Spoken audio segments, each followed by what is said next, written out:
예, 질의에 앞서서요. 아직도 안 왔는데 정찬호 부위원장님, 제가 이 문제로 오늘 밤을 새지 않기 위해서 이제 하나로 묻겠습니다. 오늘 국감이 끝나더라도 금융학회로부터 자료를 제출해서 관련된 의혹을 개인적으로도 저는 불식하는 게 좋다고 생각하는 자료를 제출하시겠습니까? 아니, 저희는 요청을 한다 하더라도 금융학회에서 거부를 하면은 제가 그렇게 아니, 본인이 책임연구원인데 그게 말이 됩니까? 아니, 본인이 않습니다. 기본적으로 아까 위원님께서 말씀하신 대로 지금 금융권의 영역이 저 이후에도 저 이전도 그렇고 대부분의 영역이 수의계약이고 그 영역의 방식이 비정상 영역입니다. 그래서 학회건 어디건 간에 그거를 집행력을 공개한 적이 없습니다. 그래서 이제 그쪽에서 난색을 표하는 건데 제가 그거를 마음대로 이렇게 한다고 해서 그쪽에서 그걸 들어준다는 그 보장이 없고요. 그래서 지금 의원님실에 공식적으로 금융학회 요청을 했더니 그쪽에서 거부했습니다라고 그 페이퍼를 드린 걸 알고 있습니다. 금융위원장님. 예. 정부 예산과 정부 공공기관이 발주한 영역에 대해서 보고서를 제출하지 않는다. 이게 있을 수 있는 일입니까? 글쎄요, 제가 그쪽은 깊이 생각을 안 해봐가지고 관련 규정이나 좀 봐야 될 것 같습니다. 아니, 이게 지금 국민들께서 보고 계신데요. 국민의 세금을 쓰는데 4억이나 되는 돈을 썼는데 그거에 대해서 단돈 1,000만 원 예산 지출을 해도 지출 증빙을 하게 돼 있는데 4억 돈에 대해서 이게 무슨 민간 기업이 발주를 준 게 아니고요. 근데 그거를 제출 못 하겠다. 이거는 은폐하기 위한 답변이지 이게 정상적인 답변입니까? 잘 모르겠습니다. 그동안에 관례나 또는 지금 정부가 직접 한 것이 아니고 그 자산관리공사에서 물론 정부 기관이긴 하지만 산하기관이긴 하지만 거기서 발주하는 것이기 때문에 제가 지금 이 단계에서 말씀드리기가 좀 어려운 측면이 좀 있습니다. 아니, 금융위원회 수장으로서요. 이게 있을 수 있는 일이냐고요. 4억에 대한 아무런 지출 증빙을 안 하고 그걸 제출 안 할 수 있다.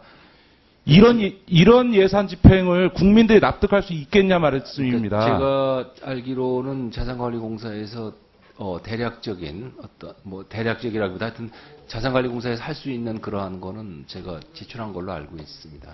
아니, 자료 제출에 대해서 말씀을 해보세요. 아니, 지금 자료 제출 갖고 지금 그거 갖고 자꾸 왔다 갔다 하면 지금 안 어려우니까 좀 못하겠다고 하는 걸 자꾸 좀 또 한다고 나오는 아니, 위원장님, 그게 아니고요. 그러니까 국회법에 의해서 자료 제출을 요구하는데 말이 안 되잖아요. 그거를 제가 제출할 수 있는 게 아니지 않습니까? 아니, 본인이 책임연구원인데 그게 무슨 말이에요?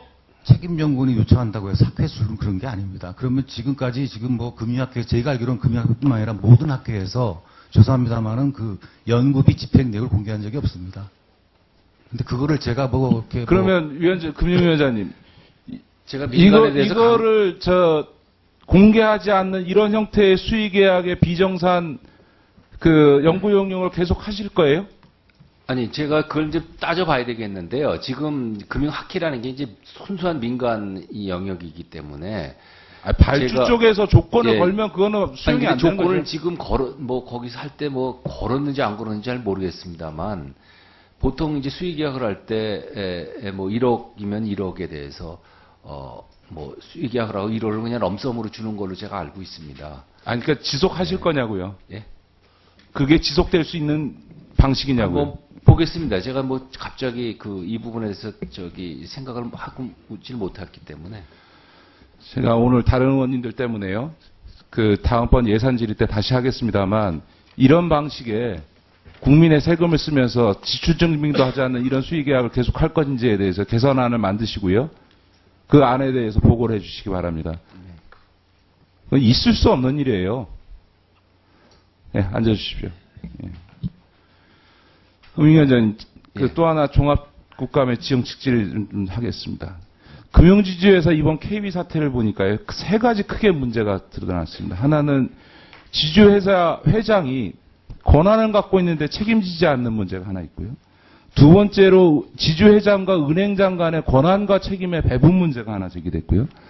세 번째는 지주회장이 자기 사람신을 신거나 아니면 사회이사가 자기들끼리 사회이사를 선출해서 자기재 생산을 해버려서 권력화되는 이 사회이사 문제라는 세 가지 문제가 제기가 됐습니다. 제가 생각하는 대안은 이렇습니다. 첫 번째는 지주사라는 것은 원래 자회사에 대한 경영 감독을 목적으로 하고 있기 때문에 감독 책임은 본래적인 그 지주사의 역할이라고 하는 점에서 감독자의 책임에 대해서는 포괄적으로 제재할 수 있는 근거를 만들어야만 이 권한을 갖고 있을 때 책임지지 않는 지주사의 문제를 해결할 수 있다고 생각합니다. 두 번째는요, 이 권한과 책임의 배분, 은행장과 지주회장의 배분에 있어서 적어도 일정 비율, 특히 은행이 문제일 텐데, 은행에 이 차지하는 지주회사 내 비중이 예를 들어 70% 이상일 경우에는 겸임을 하도록 적극적으로 권유하는 방법을 고려할 수 있을 것 같고요. 세 번째로 사회이사를 사회이사들끼리 자기들끼리 뽑는 게 아니라 외부 추천을 받아서 거기서 사회이사를 선출하는 방식, 포스코가 지금 그렇게 하고 있는데요. 그리고 이 사회이사들에 대한 책임을 강화하는 방안을 고색할 수 있습니다. 지주회사를 만든 지가 지금 이제 10년이 넘어가고 있는데 이제 이 KB 사태를 통해서 한번 진단할 때가 된 것 같습니다. 그래서 지주회사 전반에 대해서 점검해서 어떻게 개선할 건지에 대해서 금융위가 종합적 정책 대안을 내놓을 필요가 있다고 생각합니다. 그래서 앞서 얘기했던 가계부채 문제, 두 번째 금융권 제재의 규정과 심의 시스템의 문제, 그리고 이 세 번째 지주회사 문제에 대해서 금융위가 저는 종합적 안을 만들고 내년도에 새로운 정책 대안을 내년까지 발표하는 게 좋겠다 이런 생각을 하고 있습니다. 어떻게 생각하십니까? 예, 같은 생각이고요. 그렇게 하려고 하고 있습니다. 지금 말씀하신 것 중에 지주회사 문제 중에 의원님하고 조금 생각이 다른 부분 하나만 말씀을 드리면 은행장과 회장 간의 어떤 겸임이냐 뭐 70%냐 이런 부분은 그거는 그러니까 제가 예시해서 말씀드린 거고 그게 거고요. 저는 꼭 바람직하다 컴플릭트 문제가 있기 때문에 하여간 검토해서 안을 좀 얘기해 주시고요. 제가 잠깐만 시간을 좀 뺐으면은요. 의원님 시간을 뺐으면 제가 이번 사건에서 느낀 거는 이 사회이사 제도에 전체적인 문제가 있다고 생각을 합니다. 즉 간단히 말씀드려서 책임은 없고 권한만 있는 그런 사회이사 제도를 어떻게 개편을 하느냐가 이번 아마 그 지배구조의 핵심이 아닐까 이렇게 생각을 합니다. 예, 지배구조, 그 지주회사 제도의 지배구조, 거버넌스 문제에 대한 대안을 이제 내놔야 될 것 같습니다. 그 점에 대해서 안을 내주시고요. 그 다음에 이 저축은행이 인수한 대부업체가 인수한 저축은행 관련해서 간단히만 묻겠습니다. 지금 5군데가 89%가 25% 고금리를 하고 있습니다. 지금 34.9%로 낮춰놓은 그 조건에서 보면 대부업체들이 간판만 저축은행이라고 갈아타고선 지금 사실상 대부업을 하고 있는 거고 원래 계획서에 15% 내외의 중금리 대출을 하겠다는 운영계획을 지키고 있지 않습니다. 이거에 대해서 좀 적극적인 지도가 필요한 것 같고요. 또 광고가 너무 심각해가지고요.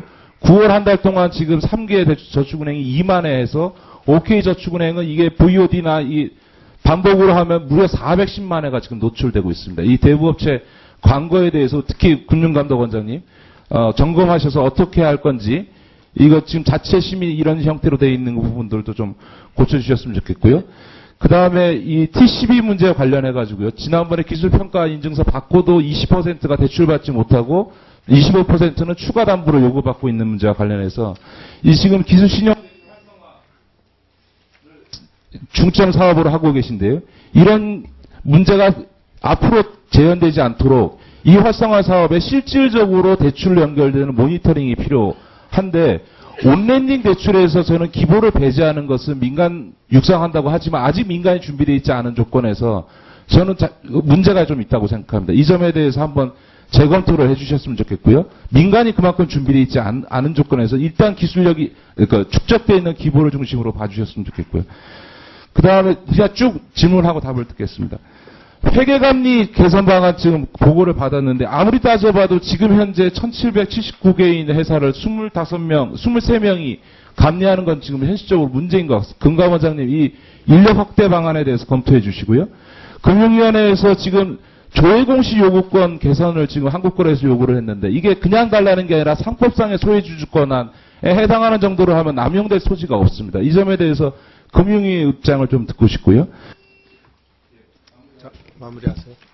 세 번째로 그 한국거래소에 대해서 지금 말씀드렸던 이 조회공시 문제 좀 풀어줬으면 좋겠고요.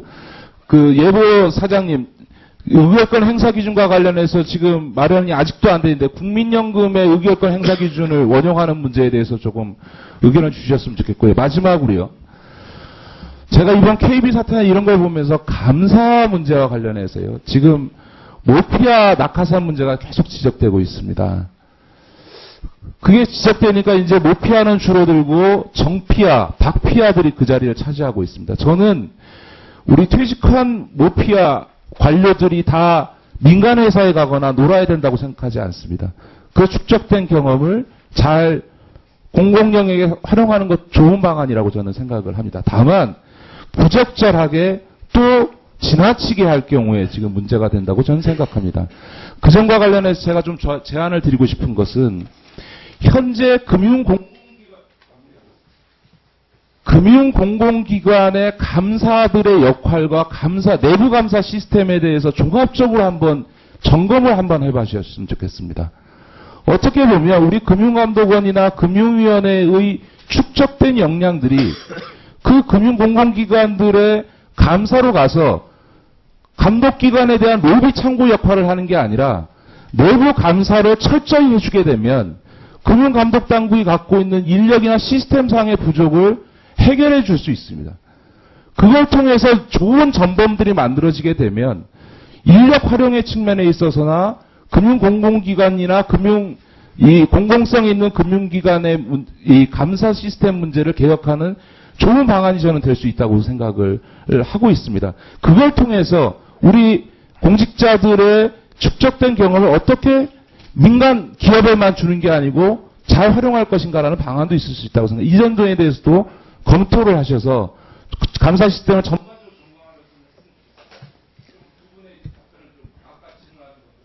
예, 아까 뭐 질문 하도 많이 하셔가지고 지금 검토를 해서 나중에 한번 말씀드리겠습니다. 제가 지금 뭐 그렇게 지금 말씀하신 여러 가지 사항에 대해서 아주 깊이 생각을 해본 일이 없어서 나중에 좀 생각을 하고 나서 좀 말씀을 좀 드리도록 하겠습니다. 예, 뭐 그럼. 예, 저도 간단히 말씀드리면 그 대법체 그 저축은행 인수 관련해서는 그 당초 약속이 지켜지도록 할 것이며 금리가 그 인상되지 않도록 노력하겠고 그 회계 관계 문제 그래서 절대 인력 그 부족 문제에 대해서는 관심을 가져주셔서 감사드립니다. 그런데 이거는 인력이 늘지 않으면 다른 방식으로는 근본적으로 해결할 수 없습니다. 여기 금융위원장 계시는데 더욱더 앞으로도 계속 지속적인 관심을 부탁을 드립니다. 그리고 이 감사 낙하산 문제에 대해서는 좋은 말씀 감사드리고 제가 내부적으로 말씀하신 대로 이 금융기관 내부 감사의 그 시스템에 대해서 한번 점검을 해가지고 별도한 보고 한번 드리겠습니다. 예.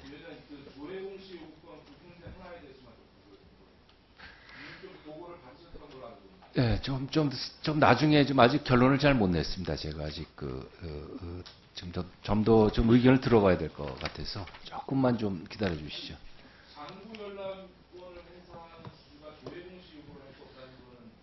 이제 그거가 이제 그 논리적으로 보면 위원님 말씀이 맞는데 이제 여러 가지 실질적으로 어떤 현상이 날 건지에 대해서 한 번 더 전문가들하고 논의를 좀 해보겠습니다. 제가 지금 아직 제가 뭐 그 보고는 들었는데 무슨 뜻인지 알았습니다. 네. 그 정도 하시죠. 자, 새정치민주연합의 김기준 의원님 질의해 주시기 바랍니다.